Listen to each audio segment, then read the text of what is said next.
Routine তল্লাশির মধ্যেই প্রায় 7 লক্ষ টাকা সহ দুই যুবককে আটক করল বিশালগড় ট্রাফিক ইউনিটের কর্মীরা। ঘটনাটি ঘটে সোমবার দুপুরে বিশালগড় বক্সনগর রোডে। সূত্রের খবর, ওই সময় ট্রাফিক পুলিশ নিয়মিত যানবাহন তল্লাশি চালাচ্ছিল। ঠিক সেই সময় রহিমপুরের দিক থেকে যাওয়া একটি মোটর বাইককে থামার সংকেত দেওয়া হলে বাইক আরোহীরা পালানোর চেষ্টা করে। পুলিশের তৎপরতায় দ্রুত বাইকটিকে আটক করা হয়। বাইক চালক ও পিছনের আরোহী দুই যুবককে জিজ্ঞাসাবাদ শুরু হলে তাদের কথাবার্তায় অসংলগ্নতা ধরা পড়ে। এরপর তাদের তল্লাশি চালিয়ে প্রায় 7 লক্ষ টাকার নগদ অর্থ উদ্ধার করা হয়। পুলিশ সূত্রে জানা গেছে, ওই টাকার সম্পর্কে যুবকেরা কোনো সঠিক ব্যাখ্যা দিতে পারেনি, ফলে তাদের আটক করে বিশালগড় থানায় নিয়ে যাওয়া হয়। প্রাথমিক তদন্তে জানা গেছে, আটক দুই যুবকের বাড়ি কলমচোরা থানার অন্তর্গত রহিমপুর এলাকায়। আটককৃত বাইকটির নাম্বার TR07H9462। বিশালগড় থানার ভারপ্রাপ্ত কর্মকর্তা ওসি বিজয় দাস জানিয়েছেন, উদ্ধার হওয়া টাকার উৎস ও উদ্দেশ্য সম্পর্কে তদন্ত শুরু হয়েছে। তিনি আরও জানান, টাকা পাচার বা অন্য কোনো বেআইনি কার্যকলাপের সঙ্গে যোগ আছে কিনা তা খতিয়ে দেখা হচ্ছে।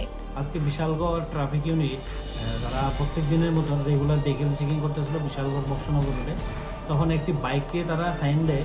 তো বাইকটি সাইন ওমাননগরে যাওয়ার পথে তারা বাইকটিকে আটক করার পরে তাদেরকে জিজ্ঞাসাবাদ করে তাদের জানতে পারে তাদের বাড়ি রহিমপুর, যার নাম রবিউল হোসেন।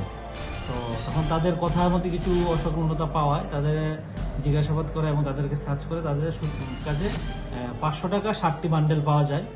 তো এইগুলা তখন তাদেরকে জিজ্ঞেস করা হয় কোথা থেকে আনা হচ্ছে, তাদের ঠিকভাবে সঠিক উত্তর দিতে পারেনি।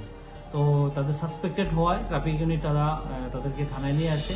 এখন আমরা এটা জিজ্ঞাসাবাদ করছি টাকাগুলো কোথা থেকে এসেছে।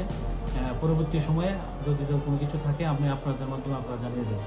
টাকাগুলো এখনও আমরা কাউন্ট করিনি। তো বান্ডেলগুলো আমরা দেখছি 500 টাকার বান্ডেল, 60টা বান্ডেল আছে।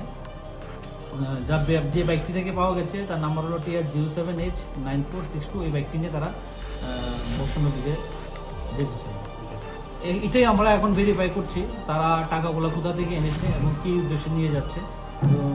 ভেরিফাই করে যদি কিছু থাকে আমরা অবশ্যই জানাবো। ঘটনায় এলাকায় চাঞ্চল্যের সৃষ্টি হয়েছে। Bureau report, frontline Tripura.